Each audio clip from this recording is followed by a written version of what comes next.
7,600만 있으면 되잖아요. 7,600만 원 가지고 서울에 연세대학교 담벼락 붙어 있는 땅은 50평, 건물이 3개층짜리, 3층짜리. 저는 수익형 경매 강의만 들어봤는데 이제 신축 강의도 하고 계시잖아요. 그래서 신축에 대해서도 살짝 조금 팁 하나 얻어가도록 하겠습니다. 이게 신축 같은 경우에 결국에 투자를 했던 사람들이나 사업을 했던 사람들, 그러니까 돈을 좀 모은 사람들, 이런 사람들은 결국에는 모든 사람들이 어디로 가냐면 신축으로 가요. 이제 가장 이제 큰 이유는 이 실물 자산에 실질 자산, 실물 자산에 투자를 해야 된다라는 거거든요. 왜냐면 1971년도 8월 달에 근본이제라는 게 없어졌어요. 근본이제라는 거는 각각의 나라마다 갖고 있는 금의 양만큼, 예를 들면 미국에서 100톤의 금을 가지고 있다. 그러면 100톤의 금에 해당하는 만큼의 달러만 보유를 할 수가 있었어요. 그리고 뭐 대한민국이 예를 들어서 10톤의 금을 갖고 있었다고 하게 되면 10톤의 금에 해당하는 만큼의 달러에 상응하는 원화를 보유를 할 수가 있었거든요. 그래서 1971년도 8월 달에 닉슨 대통령이 근본이제를 없애버렸단 말이에요. 그러면 근본이제가 없어졌다라는 거. 예전에는 그 10달러짜리 지폐에 요거를 중앙은행에다가 갖다 주면은 금으로 줍니다. 여기 써 있었는데 그 문구가 지워졌단 말이에요. 이게 뭔 얘기냐면 앞으로는 그날 이후로 1971년도 8월 이후로는 종이하고 잉크만 있으면 돈을 찍어낼 수 있다, 이렇게 된 거란 말이에요. 그러다 보니까 계속 총통화량 M2라는 게 70년대를 지나서 80년대부터 90년대부터 이렇게 올라가요. 결국에는 그러다 보니까 돈의 가치가 하락이 되다 보니까, 막 찍어내다 보니까 하락이 되다 보니까 얘가 가격이 상승한 것처럼 보이는 면도 있는데, 자, 그러면 부동산에서 봤을 때 토지와 건물이 있는데, 건물 같은 경우에는 건물을 짓자마자 자동차하고 똑같아요. 감가상각. 감가상각이 계속 되는 거야. 그래서 한 30년 정도 지난 건물은 땅값으로만 팔린단 말이에요. 신축을 할 때 서울의 땅이 어디는 2천만 원이야, 어디는 평당 3천만 원이야 라고 얘기를 할 때 그 땅에 대해서 얘기하지만 그 위에 건물이 없는 게 아니거든요. 서울 시내에 건물이 없는 땅이 어디 있습니까? 서울숲밖에 없지. 다 건물이 들어가 있거든요. 건물이 다 들어가 있는데 걔를 얘기를 할 때 평당 2천이냐 3천이냐를 얘기를 할 때 건물은 아예 제로로 놓고 얘기를 한단 말이죠. 그러니까 뭔 얘기냐면 건물을 짓자마자 감가상각돼서 내려가는데 토지 가격은 실질적인 자산이거든요. 아까 새우깡 만든 거하고 똑같거든요. 얘는 올라가요. 얘는 우상향을 하고 얘는 내려가는데 이 땅값의 상승의 기울기가 더 가파르다 보니까 가파른 동네에서는 부동산 가격이 올라가는 것처럼 보이는 거지. 뭔 얘기냐면 결국에는 땅을 깔고 앉아 있어야 된다는 거죠. 예. 그래서 고시원을 하시거나 소사무실을 한 3, 4년 하셨던 분들, 다른 데서 강의를 하셨던 분들, 강의를 하고 계시는 분들도 신축 수업에 들어오세요. 왜 들어옵니까? 라고 물어보면, 이 고시원 같은 경우에 하나 차릴 때 예를 들어서 2억 원이 들어가면 한 8년 정도 지나면 거의 제로에 수렴한 돼요. 그래서 3, 4년 정도의 어떤 손바뀜이 있어야 되는데 매달 들어오는 돈은 굉장히 괜찮아요. 어차피 고시원 같은 것들이 수익이 굉장히 괜찮으니까. 그런데 시간이 지나면 또 그게 이제 플러스 마이너스가 돼버리는 거예요. 내가 들어간 투자비가 마이너스가 돼버리니까. 그래서 결국엔 땅을 깔고 앉아있는 어떤 그런 자산을 하고 싶다라는 얘기를 많이 하시고, 그래서 결국에는 사람들이 돈을 벌거나 부동산 투자를 오래 하거나 사업에 성공을 하게 되면 신축 쪽으로 오게 되는 게 있고, 또 그럼 왜 또 신축이야? 살 수도 있잖아 라는 게 있단 말이에요. 매매로 살 수도 있잖아. 근데 예를 들어서 다가구 주택이 여러 개가 있는 동네에서 내가 빈 땅에다가 다가구 주택을 하나 딱 지었어요. 그러면 둥글레님 같은 경우에 똑같이 50만 원이라고 하게 되면 10년 동안 어떤 사람이 썼던 화장실 한 20명은 그 화장실 썼을 거야. 여기에 들어가고 싶어요? 아니면 새로 지은 내가 이제 처음 쓰는 화장실이 있는 건물에 들어가실 거예요? 당연히 일로 들어가겠죠. 근데 여기에서 5만 원이 비싸도 얘가 50만 원이고 얘가 55만 원이어도 일로 들어갑니다. 사람들이. 예. 특히 이게 젊은 여자분들이 많은 동네라고 하면은 10만 원, 20만 원이 더 비싸도 신축으로 무조건 들어가요. 그래서 가격 프리미엄이 있고, 또 요즘 얘를 이제 다가구 주택으로 든 건데, 다가구 주택 같은 경우에 뭐 방이 뭐 10개, 19개 미만이 19개 이하거든요. 19개. 그러니까 임차인, 월세를 들어오는 사람을 100명, 200명, 300명을 내가 모으는 게 아니라는 거죠. 그 동네에서 건물이 한 뭐 10개, 20개 있다 그러면 각 건물에서 한 명씩만 내 건물에 오면 돼요. 그러니까 공실의 위험이 없다는 거지. 신축을 하는 그 이유는 일단 지금 말씀을 드린 것처럼 실물 자산에 내가 투자를 하는데 토지를 내가 깔고 앉을 수 있다. 그게 서울이든 지방이든 간에. 그리고 두 번째가 비교 우위를 내가 갖고 갈 수 있는 거죠. 주변에 있는 건물들에 비해서 비교 우위. 이런 동네에서는 30년이 지나도 항상 내 건물이 신축이에요. 왜냐면 얘보다 1년 뒤에 지었으니까. 이 동네가 완전히 철거돼서 재개발이 되기 전까지는 항상 비교 우위를 가져갈 수 있다는 게 장점이죠. 비교 우위. 그럼 실제로 우리 수강생들의 실 사례 같은 거 좀 들려주시면 좋을 것 같아요. 일단 가장 근래에 있었던 거 두 개를 한번 말씀을 드리면 첫 번째 거는 요건 이제 제가 투자를 했던 건인데 고덕신도시라고 있어요. 평택에 고덕신도시가 있는데 그 고덕신도시하고 그 바로 옆에 그 브레인시티라고 또 조성을 하고 있는 게 있거든요. 요 사이 거리가 직선 거리로 한 2km 정도 돼요. 근데 그 사이에 경매 물건이 나온 거예요. 토지가 한 600평 정도 되는데 그 위에 근린 시설 건물이 있어요. 그런데 감정가가 한 30억 좀 안 되는 금액으로 나왔는데 위치가 너무 좋은 거예요. 지금 평당가로 보면 한 300만 원대에 나왔는데 그 동네가 매매되는 평당가, 토지의 평당가가 500만 원에서 비싼 건 1000만 원까지 가는 동네거든요. 그럼 300만 원인데 500만 원에 팔면 그게 600평이야. 그럼 얼마예요? 600평 곱하기 100만 원이면 6억이잖아요. 네. 600평 곱하기 200만 원 차이면 12억이죠.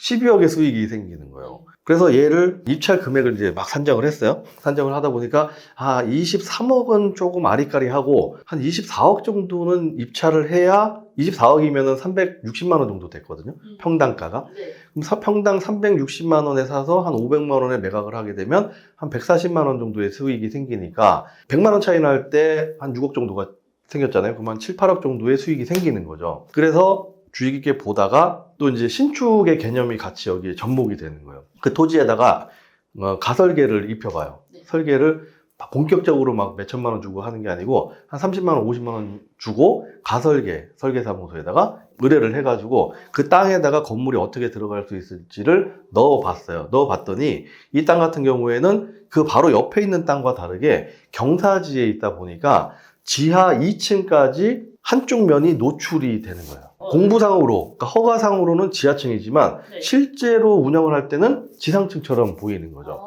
네네네. 그러다 보니까 두 개 층을 더 쓸 수가 있는 땅이었어요. 그래서 제가 아까 말씀을 드린 게 신축 개념이 반영이 되면 좋다라는 게 땅으로만 보게 되면 이게 나오질 않거든요. 네네. 땅으로만 보게 되면 평당 얼마다 이것만 되는데 거기다가 건축, 신축까지 접목을 하게 되면 옆에 땅은 예를 들어서 똑같은 면적일 때 300평짜리 건물을 지을 수 있는데 이 땅은 600평짜리 건물을 지을 수가 있는 거예요. 똑같은 면적에서. 그러면 어떤 거를 사시겠어요? 당연히 건물 많이 지을 수 있는 땅을 사겠죠. 그쵸. 그걸 딱 넣어봤더니 와, 이 땅은 괜찮다. 그냥 단순하게 땅으로 매각을 한다고 하더라도 370만 원에 매입해서 500만 원에 팔 수 있는 땅이고 거기다가 건물까지 만약에 입혀가지고 한다 그러면 그 이상도 되겠구나 라고 생각을 해서 25억에 입찰을 한 게 아니고 중간에 인터셉트를 해서 갖고 왔죠. 제가 그거를 매입을 해서 갖고 와가지고 두어 사람한테 얘기를 했어요. 그랬더니 우리 닭금수 굴에 계시는 지니어스님이라고 네네. 네, 그 토지 보상 강의 네. 굉장히 잘하시는 분인데 그분이 청울님한테 그 얘기를 했대요. 그거 자기도 보고 있었는데 조 대표님이 갖고 가셨다면서요?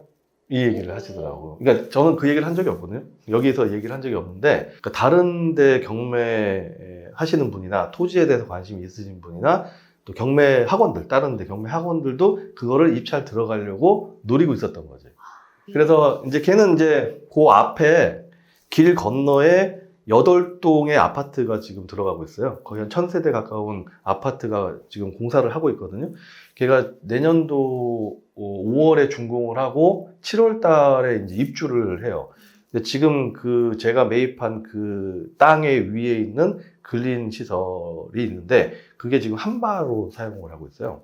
한바집 식당으로 사용을 하고 있어서 거기에 이제 예전에 운영을 하시던 분하고 임대차 계약을 맺어서 그 이제 대출받은 금액에 대한 이자는 이자보다 더 많은 금액이 거기에서 월세로 지금 들어오다 보니까 유지를 하기에도 굉장히 마음이 편하고, 그리고 매각하는 시점은 언제로 보고 있냐면 그 아파트가 준공할 때쯤. 아파트가 한 1000세대 정도 들어오게 되면 뭐 요즘에 4인 가구가 없으니까 3인 가구라고 치더라도 1000세대면 한 2, 3천 명이 또 들어올 거 아니에요? 그럼 사람들이 또 많이 억적지껄하게 많아지겠죠? 그 타이밍이 내가 엑시트를 하는 타이밍으로 지금 생각을 하고 있습니다. 그리고 그 땅을 이제 금액대가 25억이 되니까 대출이 또 이제 제가 신용도가 높다 보니까 20억 가까이 나왔단 말이에요. 자기 자금은 한 5억 정도? 그 정도밖에 안 들어가요. 네, 20억짜리 산다고 자기가 20억 다 집어넣는 게 아니잖아요. 그쵸. 여기는 또 아파트가 아니잖아요. 사람들이 맨날 얘기하는 게 대출 나와요? 물어보는데 아파트 빼고 다 나와요. 아, 맞아요. 저 궁금한 게 네. 어떤 그 경매를 투자할 때 이게 대출이 어느 정도 나올 거라는 거를 어떻게 조금 확인할 수 있는 뭐 그거는 그 맨 땅에 헤딩을 해야죠. 내가 어떤 물건을 매입한다 아니면 경매로 낙찰을 받는다 그러면 최소 5군데 전화해야죠.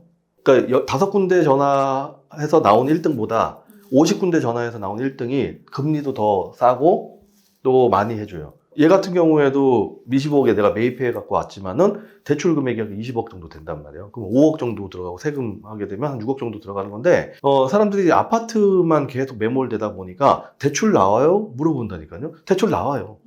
농지를 사게 되면 농협에서 좋아가지고 해주고요. 임야를 사잖아요. 임야를 사게 되면은 산림협동조합에서 좋다고 막 해줍니다.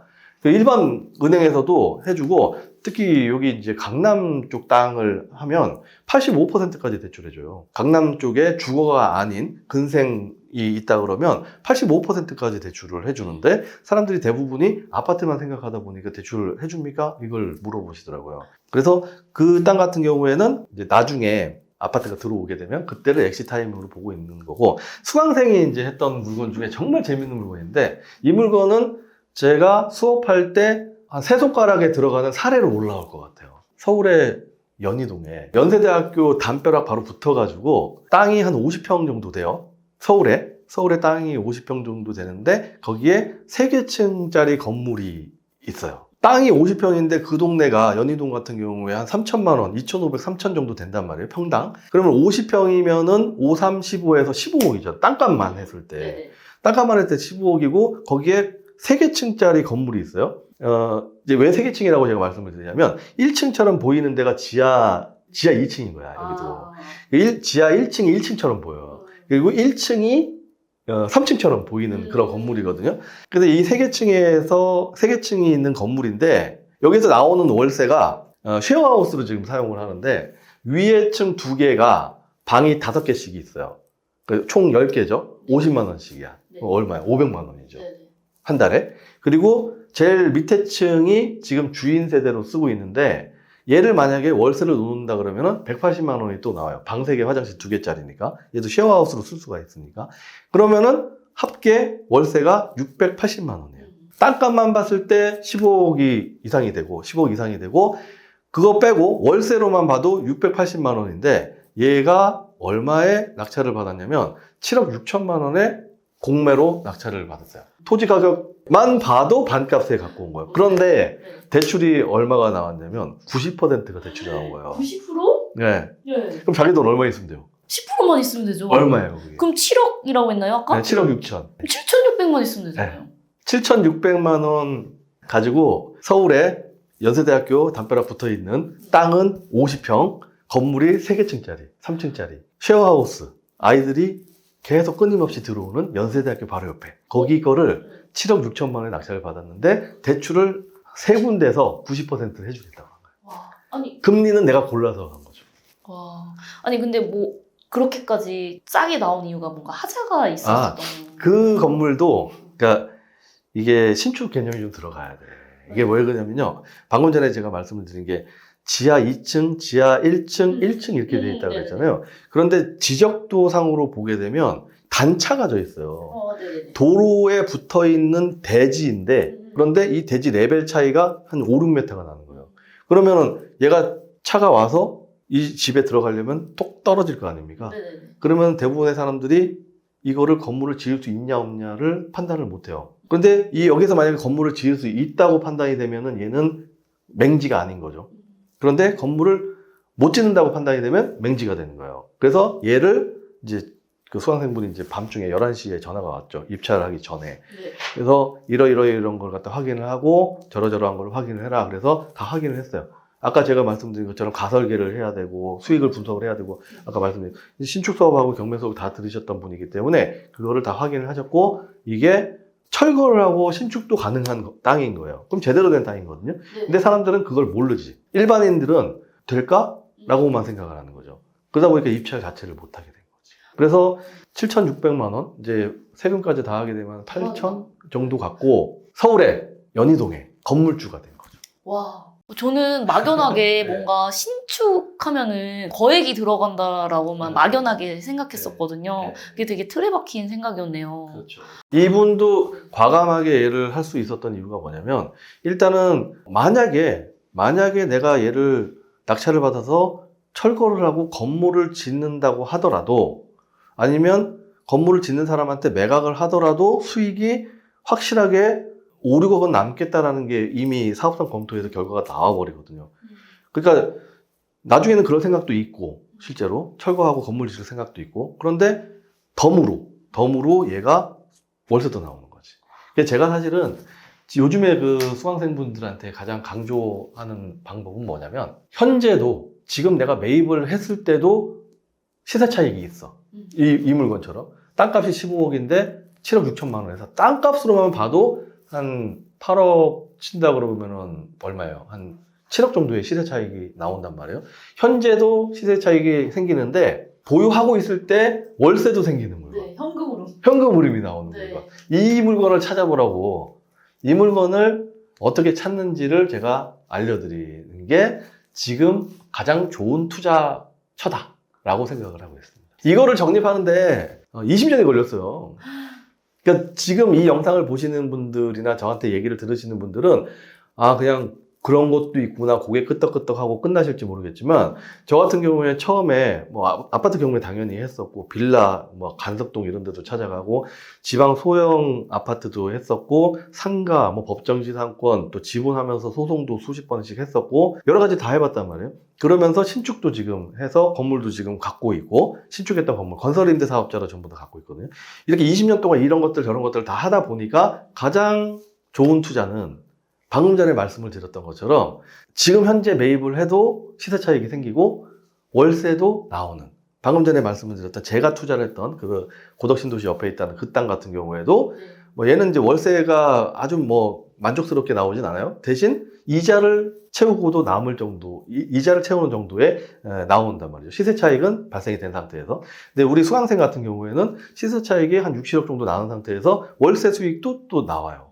이런 투자를 한번 고비를 한번 해보셔라. 이게 지금 제가 가장 좋은 방법이지 않냐라고 생각을 하고 있습니다. 네. 네.